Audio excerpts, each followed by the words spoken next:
Hey you guys, my name is Jason, aka Frijoles 1992. Thank you for coming in and checking in my video. Highly appreciate it, and hopefully I see you guys later on for some more story time with me. Family got here, you could say in the 90s. They're from Guatemala. My grandma is the one that brought my uncles, my dad.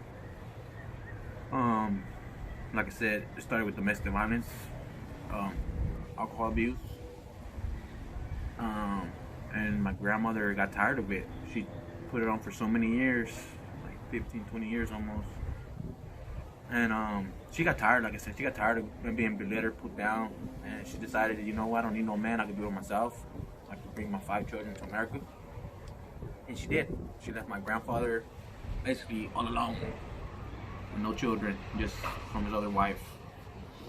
But yeah, we come from, like I said, a violent family background with drugs, alcohol abuse, mentally, physically abuse, and yeah, my mom got tired of depression and she decided to come here to the American dream.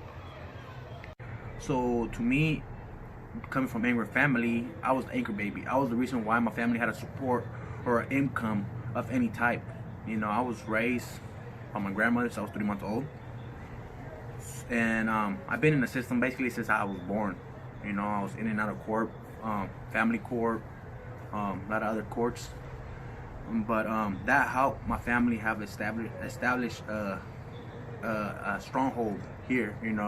The government assisted my family with financial aid, food stamps back in the day, and that's how my family got initiative with the government. Knowing with the government, they applied for their social security, they did what they had to do, they paid the welfare, and that's how basically they got started, to become part of a citizen or part of American society.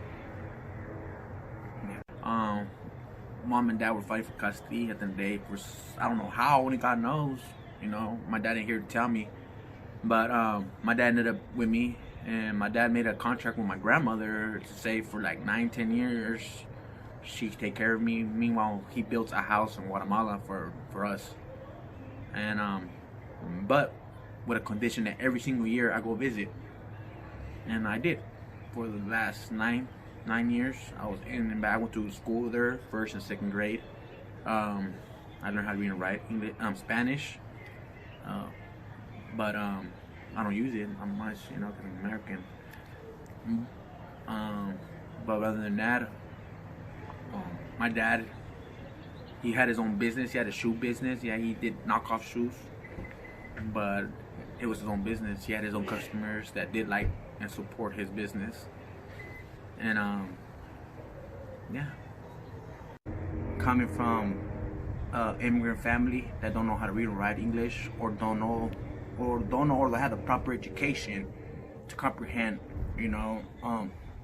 Personally, I didn't know how to read and write until I endured some hardships that I was forced to learn how to read and write, not because I wanted to, but because I was told to. Rather than that, a lot of drama that comes with it, because you know how Hispanic families are. They like to socialize with family, they like to drink, they like to party, and that came around my family. A lot of partying, Saturdays, Sundays, going to the flea market. People that don't know, the flea market is like a Mexican mall, and where they have food, clothes, even a group of singers that sing and people that dance. So yeah, I was constantly in and out of the flea market. I used to get what I want because I was just spoiled brat like that, till they find out I smoked marijuana. That's when my privileges were cut, and I was forced to find different ways to maintain my habit. But it was stressful, because sometimes I used to see my mom work 2-3 jobs, meaning my mom, my grandmother. She used to work at a bar, come at 2-3 o'clock in the morning drunk, sleep an hour and a half, and go back to the cannery, meaning it's a tomato processing food. And she used to work 10 hours. She used to go to work all drunk, come back all hungover, and that's my motivation. I think my grandmother, because I seen her struggle. I said so many things at the end of the day I didn't know, because I was a childless kid. But now that I'm old and I know better, I thank her because she had the courage that my mom and dad didn't have. You know, she did things to support me, to help me, to keep me going, and keep motivating me. You know, she could do it, I could do it, and I was born here. Like I said, Guatemala is a corrupted country. Even the governments are associated with gangs or associated with that type of lifestyle. Like I said, it's really bad country. The government don't do a lot. There's a lot of older people that can't work, that are age restricted. You know, they cannot apply the job because they're older, or they're not old enough. There's like the most two important gangs in Guatemala you can consider are MS and 18th Street. Those gangs were never, they weren't born in those countries, Salvador or Guatemala. They were born in the United States of America. They were born in the Los Angeles streets. But because there were so many immigrants getting deported back to their countries, they took that lifestyle.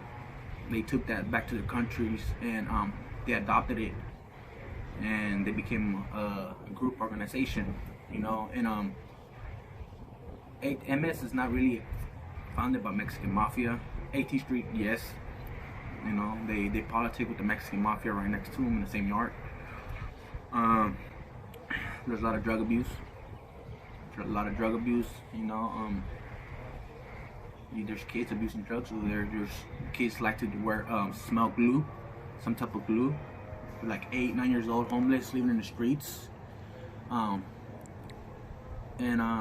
was crazy because they be smelling, and you can see their lips blue, dry. They're peeling from smelling glue. It's some type of hardening glue. I can't explain what it is, but once you smell it, it burns your nose. It kills your brain cells. And yeah, kids are 7, 8 years old, 9 years old, homeless, and sleeping in like stores and stuff. And it's sad. It's sad because I never seen something like that. I never seen how could somebody be a drug addict and be addicted so hard that they don't care what they do. I have first experience. I have done multiple other drugs. I'm not proud of, but I thank God that I experienced something like that, because sometimes I had to learn by my own experience. You could tell me about something, but at the end of the day, I didn't believe you, or I just didn't credit you. You know, it's like I won't do it. I have to learn by myself. You know, and that's why I end up in a lot of places. You know, I thank God, you know, that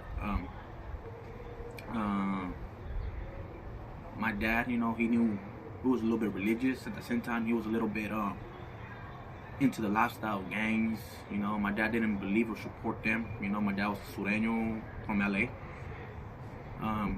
He didn't get deported. He decided to go back because the story that he told me was that he came for the American dream. Instead, he found a nightmare. That at the end of the day, no matter how much, what he wanted, what he needed, he was never pleased. He wanted more. You know, and that came when he came here. He learned about drugs. He learned more about gangs.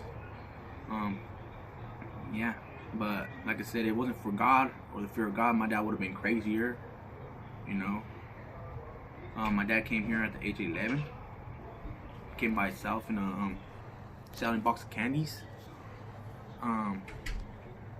Yeah, because he was just tired of living. Like I said, a lot of, when it comes to drugs, there's abuse, violence, alcohol, and over there, people are the first thing they're used to do is violence. You know, people be killing family members for no reason, just for a piece of land. You know, be trying to set people up, and they're on their own blood. You know, and yeah, basically, yeah. Okay, you guys, thank you for watching this video. If you guys like it, please give a thumbs up and subscribe, so I could be coming back with more. A little bit more detail this time. It's my first time doing this, me and my wife, so we're new, but we will get more interesting. I got a lot of stories, and that's the best thing about it. You know, when you have stories, you can share and educate the youth, educate yourself, and learn, teach, and enjoy what you have for the meanwhile you have. Thank you. God bless you.